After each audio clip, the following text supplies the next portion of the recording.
Okay, you ready? Great. So, this talk is going to be about patterns of availability. So, when you make the move into distributed systems, and actually many of us, I will point out, have distributed systems by simply having a tiered architecture. In other words, you run a separate web server to a database, potentially with a mid-tier as well. You're going to come up with the problem that those tiers are doing inter-process communication, which can fail. And so a lot of this talk is about how you resolve that issue. And we'll look at both what can cause individual tier to fail and how you might fix that, but also what you do when you experience tier failure. Who came to my talk yesterday? A few of you. The only point I tend to highlight is the one on the bottom. That's that people standing here are not smarter than you. They're just more confident, probably. You're just as smart. Anything we can figure out, you can. This is where I work. We're a startup in London. We do collaboration online, mainly for businesses that want to work with people outside the organization. So we're kind of an extranet. The only thing that's important about that is I'm not a consultant. I have nothing to sell any of you. I'm just going to share what I understand about this process. Okay. I will briefly mention microservices just because microservices have made this discussion more relevant. It will be like 2 slides, and I will get through it very quickly. I will then talk about availability. What is it? What do we mean by saying something is available? Okay.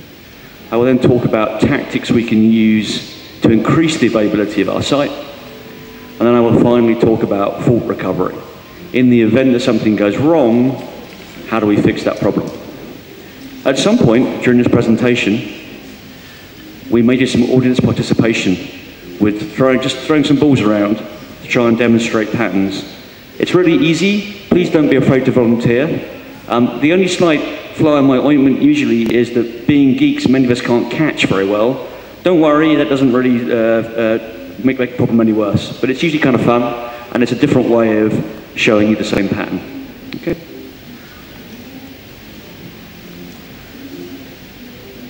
So, I have what I want to call Cooper's law of microservices. And Cooper's law of microservices is this: any talk about microservices first has to define what microservices is. The reason is that there's no general real agreement out there as to what this term microservices means, and that causes a lot of pain and confusion. Generally speaking, though, I think the reason for this problem is that there are people come to microservices from different origins. One of those origins are people that used to do SOA, so service-oriented architectures. And those people, when they look at the idea of taking a monolith application and breaking it up, they say, well, we've done that for years in SOA, so this is just really like SOA++, right? This is guerrilla SOA on steroids. So we're saying, we're not going to use an enterprise service bus, it's all going to be direct communication. We're going to employ things like DevOps culture, you built it, you own it, etc., right? So the SOA guys say, well, we understand this, it's just SOA. It's SOA better. Then there's a school of thought that says, nah, microservices are very small things. It's just like Unix pipes and filters. It's the way that Unix does commands. And what you want to do is create really tiny things and assemble them together. So serverless is the kind of extreme of this kind of model, right? Where effectively you say, I'm just going to deploy everything to Lambdas on Amazon and get Amazon to host and run them. And they're only 200 lines of code each.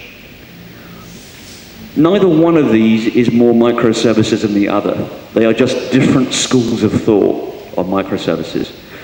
Quite often people say microservices is an architectural style. It's not.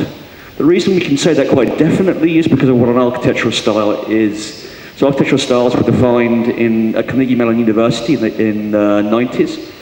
And an architectural style is a way of defining an architecture as a series of components and connectors such that we can compare 2 styles and determine their characteristics of suitability for being used for different applications. And they talk about essentially the constraints that you have in your components and the constraints that you have in your connectors in order to build a system of that type and the properties that you get. Most definitions of microservices do not essentially conform to an architectural style in that way.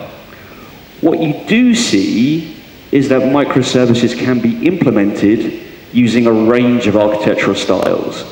And so the best way to think of microservices is actually as a goal. It's simply a goal which says I have a monolithic application and I cannot scale my development process because I can't get everyone playing in the same sandpit. So I need to scale my development process by having a lot of sandpits. And the way that I do that is to choose from amongst one of many approaches to producing microservices, depending on my context. Is SOA better for me? Is a serverless model better for me? That's something you have to decide, but they are all equally microservices. I need to get away from this argument of, it's not a microservice if it has more than X many lines of code. It's not a microservice if it's not a bounded context. It's just a goal. Microservices is an organizational goal. The reason it's important to this talk is more people, because of microservices, are now having to deal with distributed systems. And many of those people don't come from a background of the problems that that brings, and they can walk into it quite naively without understanding what do you have to do to make distributed systems highly available. Okay? So this talk will give you an idea of how you do that. The other point on the slide is, even if you're not doing microservices, if you've got multiple tiers, you have a distributed system. So these patterns are just as helpful to you. Okay, so the first thing we're going to talk about is what is availability? What do we mean by that term? So we'll start with a fault. A fault is essentially when something goes wrong in your software. So it's something that throws an exception at runtime. It's where essentially you don't meet the specification that the system is basically set out for. Okay? So a fault is something just going wrong. We tend to think of that as a bug. You said so, as a bug in the software, something has gone wrong. Okay. An error is when that fault causes the system to deviate from specification. Why is there a difference? Well, let's say I basically throw an exception and I catch that exception and I deal with the problem and the software continues running. I had a fault, but I do not have an error.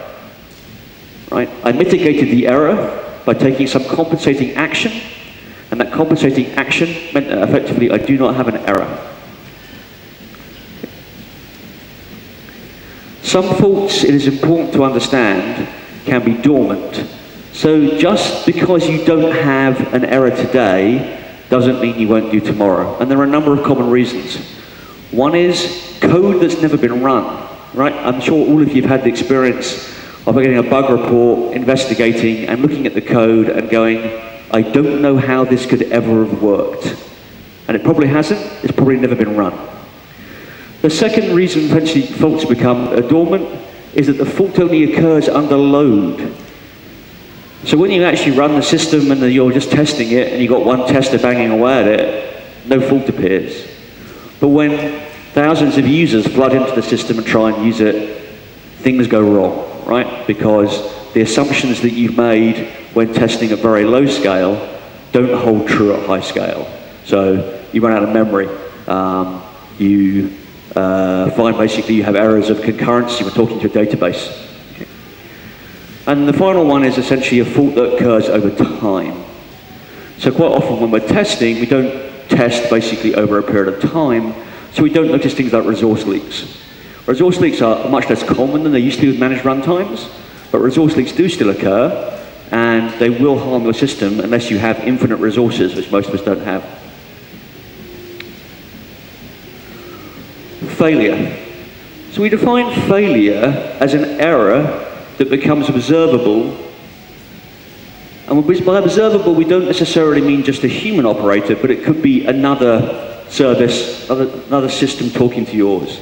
But something outside of the service boundary notes that you have essentially an error. It propagates beyond your boundary. Okay? And that effectively is a failure. It's an unmitigated error.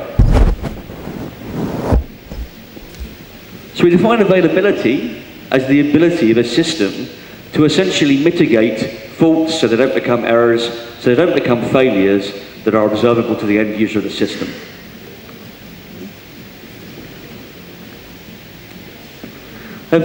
Most of you familiar with this kind of notation? 2, 3, 4, 5 nines. So this is what these numbers actually mean. They refer to an amount of downtime that you can actually have. Okay. So huddle, we aim for 3 nines. That gives us about 10 minutes of downtime a week. Now, downtime is not scheduled maintenance. Downtime is unexpected outage. Okay, so you fail for whatever reason. You'll note, for example, that an EC2 instance is 99.95. And one of the things to note is if what you're trying to achieve is 4 nines, that's a greater availability requirement than is offered to you by Amazon EC2. So the only way you can essentially achieve 4 nines if you're running on Amazon EC2 instances is you have to have the ability to cope with that potential failure and mitigate it such that you don't essentially, you fail yourself, right? Typically, what we see is people running in multiple availability zones. Okay, because your single availability zone has 99.95 availability. If you want 4 nines, you're going to have a second availability zone you can fail over to if the first one goes down. That's what we mean by availability.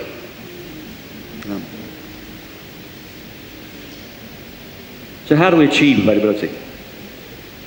So we can divide the process of trying to become available into a number of steps. The first thing we can obviously do is try and prevent defects from appearing in our software to begin with, so that we don't create things that could fail. Okay? The second thing we can do is say, well, when faults do happen, I want to detect those faults so I can mitigate them and prevent from creating system failure. And finally, we may attempt to recover from faults that essentially have caused us a problem when we want to say, okay, I don't want the whole system to go down, I don't want to lose my availability, so if part of my system, a given microservice fails, then can I recover from that and keep going? All right, let's take the first one. So most of us know, even if we don't really practice it, what the good techniques are for fault prevention, I'm sure. So test-driven development, solid principles, pairing, code reviews if you can't do pairing. Those are exploratory testing. Those are all really good ways of flushing the defects out of your system and producing higher quality code. Higher quality code, going to have less defects, okay? You can do training. So you can train people and say, we're going to teach you what causes common errors in the code and how to mitigate against them. Right? So we're going to say to you, for example, you know, don't do unbounded requests. Unbounded requests kill you because if they work essentially at very low scale, you've no idea whether they're going to work at exceptionally high scale. So you have to demonstrate what your limit is. Yeah? We'll come on to that later and explain in more detail, but the idea is I could train somebody to fix that. But if you do that, you'll still find that faults will escape that process. I mean, who here thinks they could use the techniques at the top and get a fault-free system that they run that never has a problem? Yeah. There's a famous story of a guy who's lecturing about availability, and he says to the audience, okay, if you wrote the software for the plane you're flying home on today, would you get on the plane? And only one guy raises his hand, and the lecturer says to him, you're sufficiently confident in the quality of your team's code that you would get on the plane and fly home. And the guy says, no, but if my team wrote the code, the plane would never get off the ground, so I'm perfectly safe. And this idea that there's fault-free software is really a bit of a mirage that you're not going to get to. Dormant faults are particularly nasty. The ones where essentially because your process of QA doesn't wake them up, they come out to bite you later. Okay, so when we talk about these dormant faults, these stealth mode faults, that stealth cat there, there are some techniques we can use. So concurrency, one of the most basic things to do is multi-user testing. I am constantly surprised by the number of systems that are in production that are not multi-user and no one ever tried to see if they would be. Right? People just sit there saying, I've got one person, he's on the page, he's typing, and no one ever checks, well, what happens if 2 people try to access the same piece of data or try and submit at the same time? Okay. So you need to try and flush out concurrency errors. If your system wants to be multi-user, you have to make it multi-user. Resource leaks. The best way to really flush them out is essentially to run what we call a soak test. So run a test suite, run it over, say, a weekend, come back on Monday morning, and look at performance counters and say, what happened? Did my memory keep creeping up and up and up and up and up? Even though it's garbage collected, there's an upward glide slope. That means I'm leaking resources. Okay? So look for those leaks. And finally, essentially, data growth. Right? There are all sorts of surprising problems occur when essentially you get data growth. So the classic example would be something like, what happens if I have a parent-child relationship? And at the minute, I'm expecting that parent-child relationship to be something like 1 to 10. Okay? What happens if for some reason as my system it enters use and I get explosive growth, which is a good thing, right? I'm suddenly now dealing with 1 to 10,000. Lots of the assumptions I've made about how my code is written may no longer hold true, particularly if I'm doing something like lazy loading through an ORM. Okay, so you need to test at scale. But even if I say I'm going to go use all these approaches to try and prevent defects, you're going to find essentially that faults will happen in production. And most people are saying, particularly if you're in distributed systems, you've really got to accept that you are never going to deploy fault-free software. Given that, what do you do about it? Given that you know your software will not be fault-free. The first thing we want to do is to try and detect those faults. Okay. Now, a typical way we might try and think we want to detect faults is, well, I'm going to log stuff, and I'll use elk or whatever effectively to monitor my logs, or I'll tail my logs.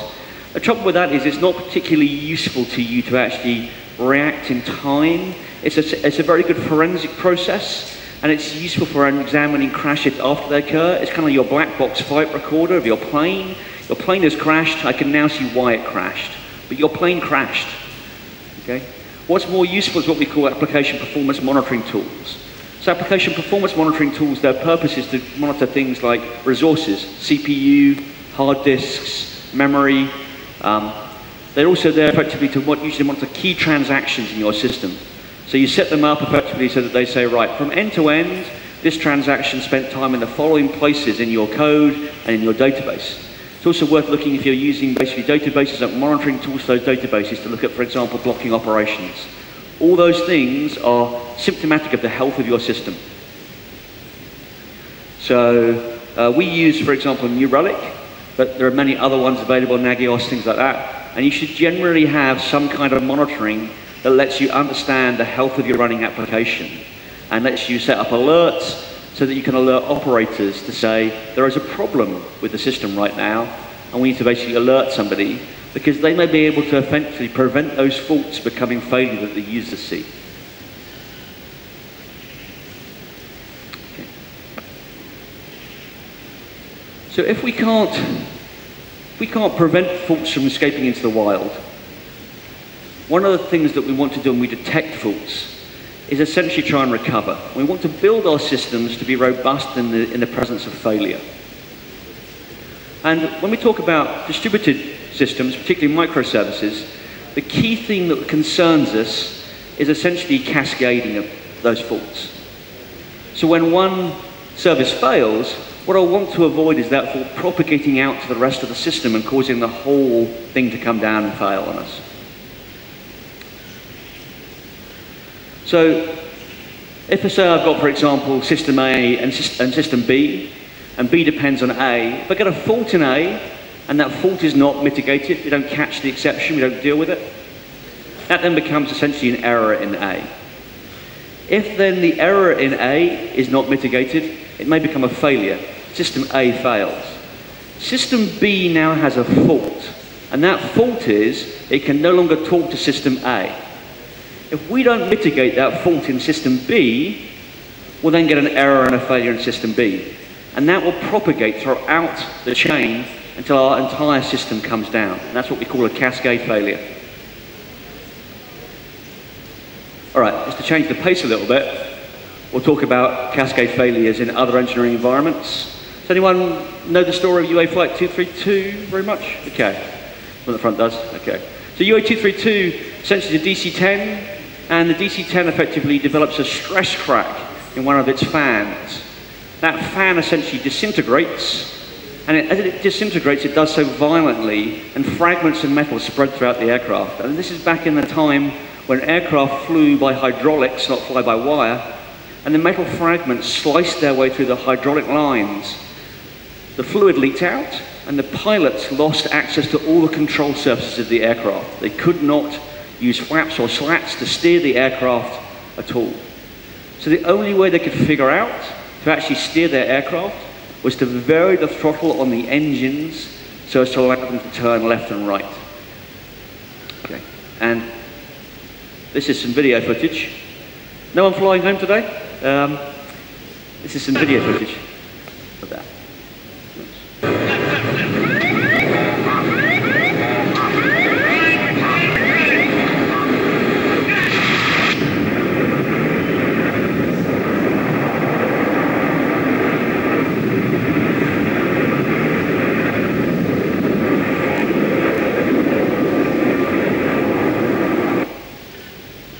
Apologies to those who are flying today. So the good news is actually that 185 people walked away from that, which is quite surprising when you see what the aircraft was actually doing. And the aircraft continued to cascade down the runways in Iowa until basically it landed in some cornfields. And at first they had no idea that anyone had survived, and then people began to walk out of the corn. The guy who flew it, his name was Captain Al Haynes. He became something of a hero. They tried to recreate what his crew had done to land the aircraft in simulators, and nobody could actually make the same flight. So it became known as the impossible landing because no one could actually figure out how they did it. This guy here is Colonel Nielsen. And Colonel Nielsen essentially found this boy who'd been wandering out of the corn after the accident and carried him to a waiting ambulance. The statue, I think, at the airfield is basically of this particular scene, and the image went around the world quite quickly. The next day, he turned up at the hospital to see how the little boy was doing, and one of the reporters shouted out to him, "My God, sir, you saved that child." And he replied, "God saved that child, I just carried him." There you go. So that's why we don't want cascade failure, right? Cascade failure is bad. One little bit breaks, and the whole thing comes down around us. So how do we recover from thoughts? So we're going to show you the basic techniques you need to understand to recover from thoughts. The first one is about timeouts. Okay, so timeouts are a really simple technique to use to recover from basic thoughts. I'm trying to talk to this other component, and the other component fails. What I need to do essentially is save my component from blocking a thread, waiting for that thing to come back by timing out at a certain point. So, the diagram. So I've got a database. So imagine the database, essentially, the connection pool becomes exhausted. The reason is probably that my connection pool is currently used by the long-running queries on the database. We've had this one happen to us. Right, so I can no longer basically allow you to connect to the database. I no longer have connections in the connection pool. So my mid-tier service then develops a fault. Right? I can't talk to the database. Because if it has no timeout, it will just sit there waiting for its opportunity to talk to the database. It'll just say, I'm going to wait here for a connection to become available. The problem then becomes essentially that I may run out of threads here, because all my threads are now going to back up waiting to get their connection to the connection pool, right? And that happens a lot faster than you think if you've got volume. The problem then is that the front end can't talk to the mid-tier service. And if it doesn't have a timeout either, it's just going to sit there waiting for the mid-tier service to respond. And it's going to consume all its threads, waiting for the mid-tier service to respond. At a certain point, your web tier has no threads available left to service incoming requests. Generally, a modern web server will queue requests for a short period of time before eventually then says, I can take no more. And your users will see whatever error your web tier produces, right? So if you're Microsoft land, it's called a yellow screen of death. That is failure. It's now become observable to the user. And it's really simple to fix. You just time out this operation. You say, I didn't get a response quickly enough, so I'm going to release my thread. I'm going to go back to basically the server and say, I couldn't get hold of what you wanted. Okay. On the server, we can sometimes do useful things at this point. We can return a 49 too many requests to the client applications and say, back off, because we are struggling with the load. Please do less. All right. Anyone want to volunteer to demonstrate this? Volunteers are good, otherwise I will volunteer some of you. Come on, it's really easy.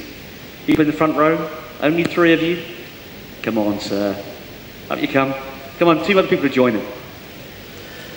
So it won't hurt you, promise. No one gets hurt. Well, not yet. Come on, one other person. Yay, all right. So you can be my web tier, you can be my mid tier, you can be my database. All we're going to do is we'll just form a line. All we're going to do is we're just going to show a normal request. So we're just going to pass this ball down and up and down the line. More requests coming in. So you pass them back up when you got on database, you're responding, so the ball comes back. Okay. And now what we'll show you is what happens. The database, what I want you to do this time is just turn your back. So just turn around. His connection pool is exhausted. He's got nowhere to throw it. He's now busy. Yeah, well, he's developing a fault. Well, he's trying well.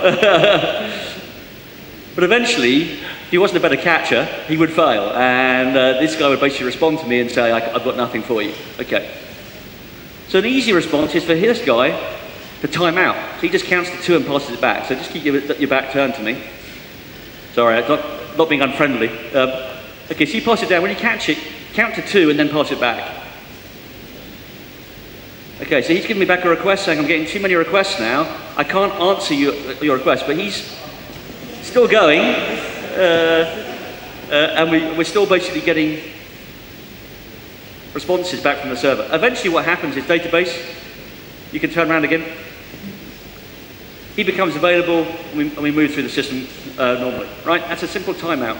Thank you, gentlemen. We need some more volunteers in a second.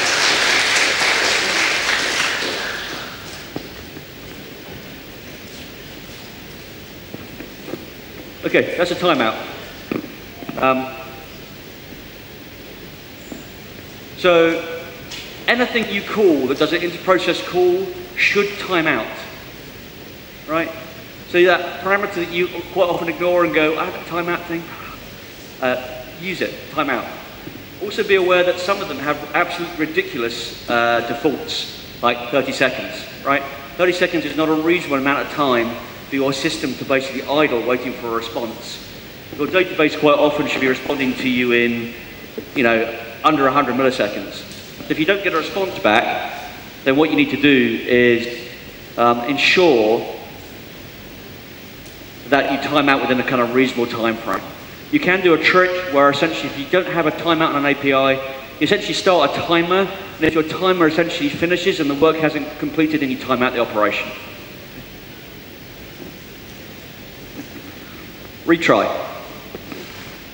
So one of the things about timing out though, of course, is that you don't get a useful response back to the user. And it might be that the fault is transient and will clear itself very quickly. So what we do in that case is we say, well, rather than just timing out, I could retry the operation and see if it would succeed.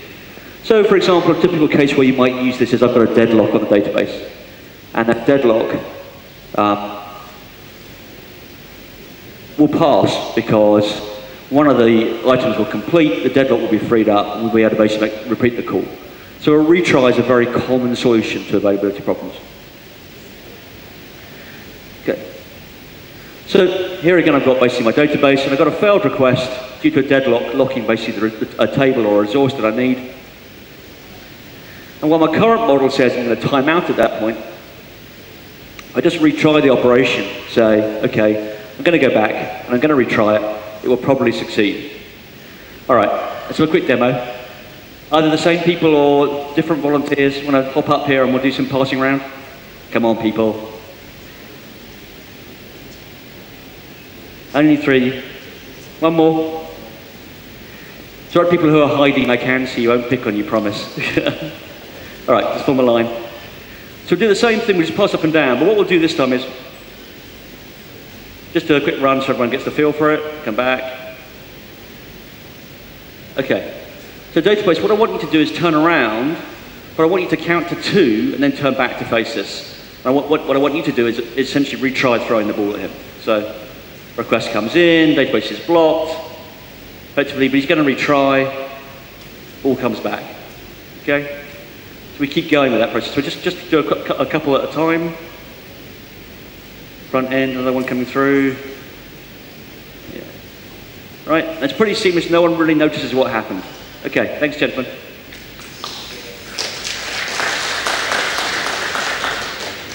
Okay. So if the fault is caused by something essentially that's quite rare, just retry instantly. So typically it's a network communication error. Suddenly for some reason you can't talk over the network.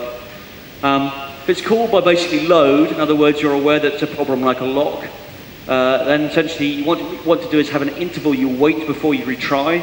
Often you do it exponentially and retry a couple of times. If the fault is permanent, don't retry.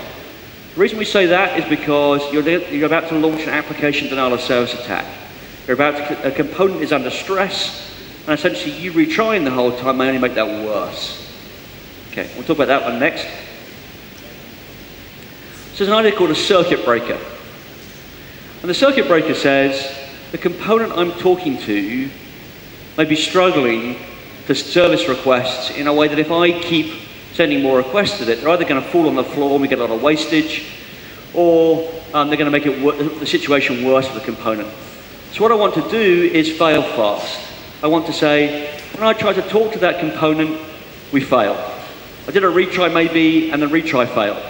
So I'm now raising a flag and saying, let's not talk to that component anymore. And everybody who comes in now gets told to back off. So every request of that component gets told, leave it alone, and immediately returns the failure. That gives me fast failure, and I can then report again from the front end to like a 429 and say, okay, we're going to back off, please. So I have a model here, for example. Again, we've got some notion effectively that I've got exhausted connection pool. Retrying may not help me because I may have too high a volume of requests. So essentially, we've seen this before. I've got a fault effectively because I'm running out of threads.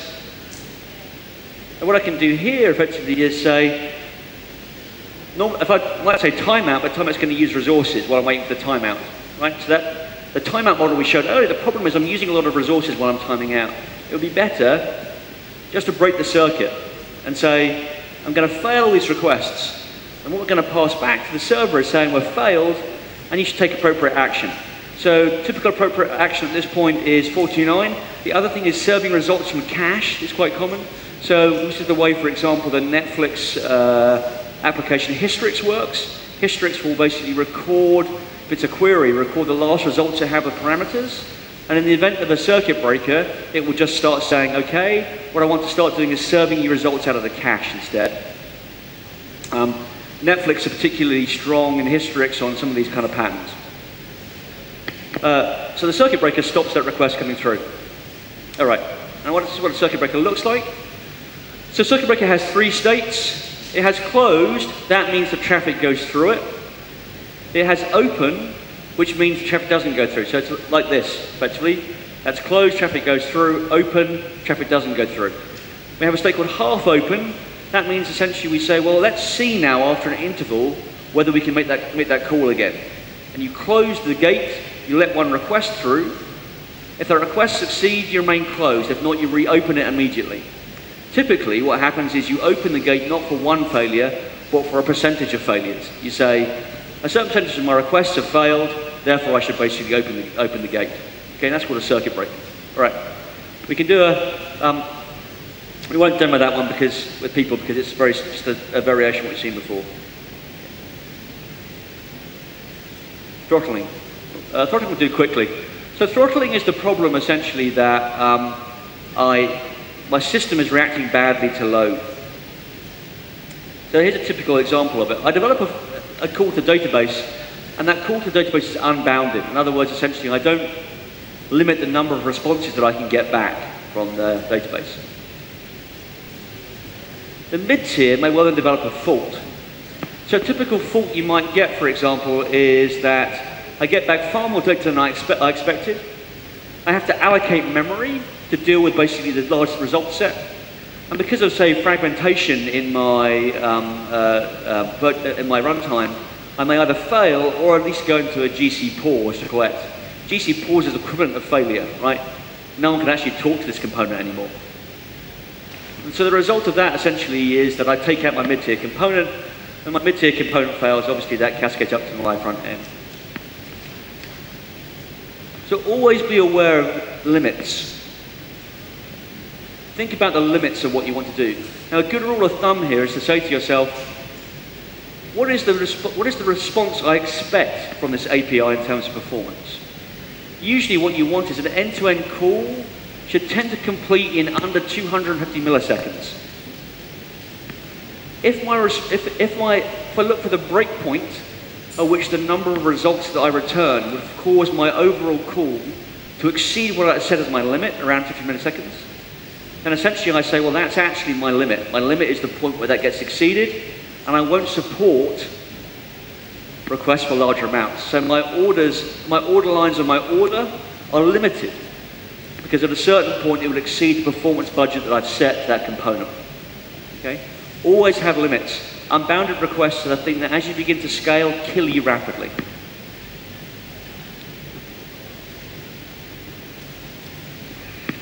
Decoupled invocation. Decoupled invocation is also really used messaging. So the patterns that we've looked at before, one component expects the other component to be up and available. Right? Yes, those who came to my talk yesterday, we referred to that as temporal coupling. An alternative to temporal coupling is to use decoupled invocation. That is, I don't send it to you directly, I put it on a piece of middleware, a message queue, and I'll wait basically for that message. A consumer reads off the message queue and process it at some point in the future.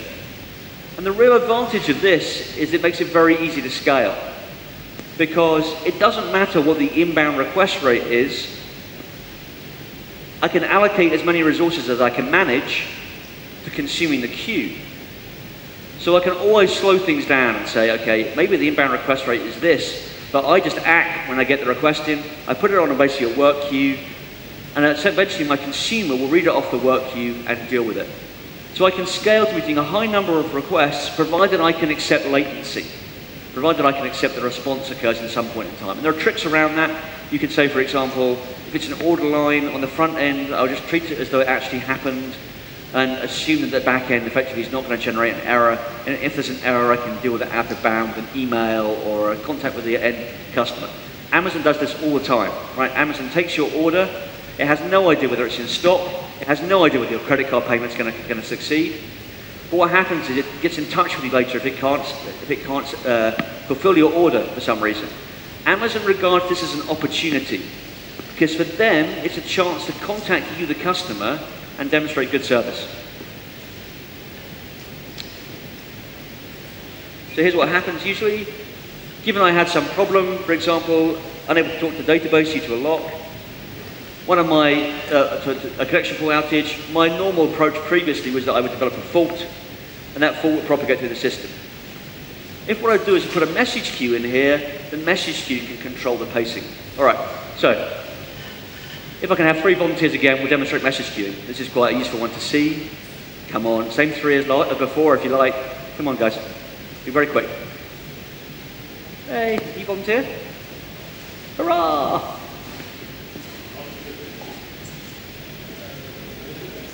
All right, so web tier, mid-tier, database. What we'll do first of all, I just want to show you, remind you of what happens. So if the database turns its back, I'll remind you what happens normally is it goes to this guy's frustrated, and essentially he either basically times out or circuit breaks and passes it back, right? Okay, so what I want you to do this time, sir, is I want you to hold on to the balls, right? Put them in your shirt or something. So you're going to act as a message queue, you're just going to store the requests that come in. Database, what I want you to do is just take balls out of his collection when you're ready. So you're just reading off the queue when you're ready. So this guy's essentially just storing messages. Whoops.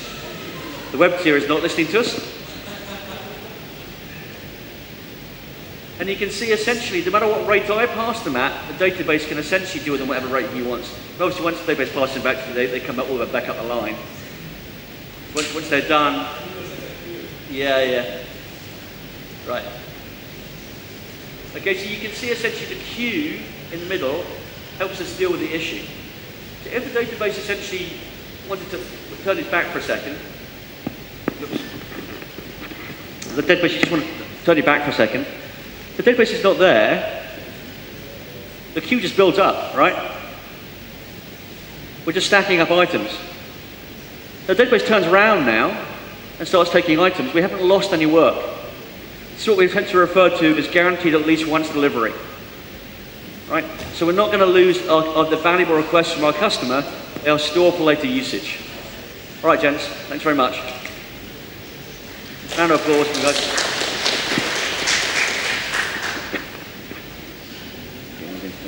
Right. That's a decoupled invocation pattern. Essentially, it's using middleware, like message queue, Kafka, RabbitMQ, ZeroMQ, something like that, to place it between essentially our tiers and use the queue to throttle the rate at which requests come in and ensure essentially that we get the ability to get guaranteed delivery of those requests. We don't lose them and drop them on the floor. So as I came to the talk yesterday, that's one of the other reasons why we say prefer messaging over, say, RPC interaction styles. Okay. Now, one of the problems when you get to decoupled invocation can be that the consumer at the far end may not be reading out of the queue fast enough, and the latency builds up. Sufficient amount of latency is equivalent to a network partition, right? Because essentially two parts of your system now become inconsistent. So we have what we call eventual consistency. You don't want to become too inconsistent, so how do I actually speed up, once I do have a queue, processing? So competing consumers are the answer to that. So what we're showing here is essentially that the queue essentially is backing up and I've become inconsistent. And at the front end, I've got all sorts of problems. Like, for example, users have raised orders and they can't see them in their account history because we haven't pushed it through yet. I'm getting complaints coming to the system saying, I put this order through 20 minutes ago, I haven't seen it yet. So competing consumers just says, have multiple readers of the queue. Generally, nearly all the queuing software out there supports having multiple readers reading that queue from the tier. And that increases your throughput. The other advantage it gives you is one of anything is bad. Because when that thing dies, you've lost part of your system. So this now gives us redundancy. Okay, if I lose one of my consumers, I'm still doing work with the other two. And while I reboot that first one or introduce a new node to replace it, the other two can handle the load, so I keep moving. We also find that really useful. Occasionally we get spikes in traffic. For some reason, somebody does an operation that results in a significant amount of traffic load on the queue. You could introduce new consumers to help you eat your way through the backlog and then just turn them off when you're done. Okay, so auto-scaling is essentially what we're talking about. Okay. So competing consumers, all we want to do is increase the number of consumers reading from the queue. That still may not be enough. We still may find essentially that the consumers that we have are not processing the work fast enough because each individual piece of work on the queue is very long running. So we have this occasionally with things we did about video conversion, for example. A piece of video conversion actually takes quite a while. One thing you can do to do this essentially is you can say, well, given the problem of the work item on the queue, what I may want to do is actually take that work item and divide it up into some pieces that I can run in parallel. And then I can use queues to essentially distribute that work to new consumers who will perform those operations in parallel. Now my speed becomes the speed of the slowest part of the operation. I can never get faster than that, but I can concurrently process work. So here we have a system where effectively we're saying I've got my queue, but essentially I'm developing a fault because processing of those items in the queue is too slow. Generally, the machine the consumer is running on is running out of resources, either memory, disk space, I/O is too slow. So what I do is I say, well, let's break that piece of work up and essentially distribute it by queues to a number of individual processors who can do the work for us. Okay, so last demo. Come on, guys. 3 of you. Last one. Actually, no, 5 of you. Come on. Last demo. Come on. We get 2 more volunteers. 2 more of you. Come on, people. Okay. So we'll get 1 more person? 1 more. It's your chance for fame and glory on video. 1 of you? Yay! Okay. So you'll give me the database, give me the web tier. You 3 guys and going to try and do some work in parallel. What you need to do is a piece of work called A, you need to do the piece of work called B, and you need to do the piece of work called C. And all that happens is, I'll be the web tier, and you can be the mid tier. When you get it, you're going to put it in your shirt as a cue. Now, all I want you to do is come up, take a ball out, shout A, B, or C as appropriate, and then put the ball back. Well, if we can figure it out, when it's done through A, B, and C, then essentially if it does the last piece of work, you can pass it to the guy at the end. Just guess, probably. All right. So I'm passing work onto the queue, and we're stacking it up. My parallel workers now come in, and they shout out A, B, or C. Yeah, put it back, because essentially what happens is it has to do all three pieces of work, right? So just shout out your letter when you pick one up. Yep. Yep. Right, so C, B, and A. and the idea is effectively once you've done all three pieces, you can pass it back end, right? You can just do it once more, and you get the idea. So I'm stacking up the queue.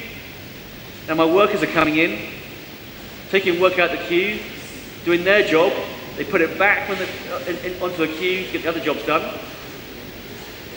And essentially I've parallelized the work across all three of them. Okay, great. Thanks, guys. So that's parallel processing. Okay, so you break the task up into a series of sub-steps, and you basically use queues to distribute that work to your consumers. There's a real advantage here as well in terms of monitoring. If you have a large piece of work, and you're reading a queue from those large pieces, and it takes you a while to process it, it's very difficult to understand where that consumer, if you have a single one, where it is in that job, right? If that job's going to take a minute, how far in is it? If you break the work up, then you can simply look at the queue lengths of the other pieces to see exactly how fast you are progressing through the work. It's much easier to monitor. All right, so we're coming towards the end. I'm going to give you some further reading. This book, Release It, by Michael Nygaard, is probably the best book out there on availability patterns. It has the worst title of any book, considering what it covers. It has very little to do with continuous delivery or shipping software. It's everything to do with keeping your software running in a production environment at scale. And Michael Nygaard is kind of the expert in all this. All the patterns we covered today, most of them are actually in Michael Nygaard's book. If you are interested in building microservices which kind of have more of an SOA feel, particularly how you do decoupled invocation, queues between things, then Anand's book is still probably, for me, the best book out there on that kind of approach, right? So the version of SOA he covers is very much a microservices kind of version of SOA. Do we have any .NET developers in the room? Okay. Those of you doing .NET, this is a library that we built at Huddle in 20% time. And this lets you do decoupled invocation very seamlessly. So essentially what happens is it's a command dispatcher model, and you can either dispatch in process to a handler, or you can dispatch between processes. And the programmer just has to write a command and a handler, and you just configure some routine to get it to the right place. Other systems exist which do similar things like mass transit and service bus. Okay. All right, quick summary. So we talked about what we mean by fault, failure, and error. We suggested essentially that it's impossible for us to prevent faults from occurring. So we again need to take some action about that. We suggested that essentially from our point of, what's today's thing about one? Yeah, okay. We then looked at some availability patterns that you can use to recover from faults when they do happen.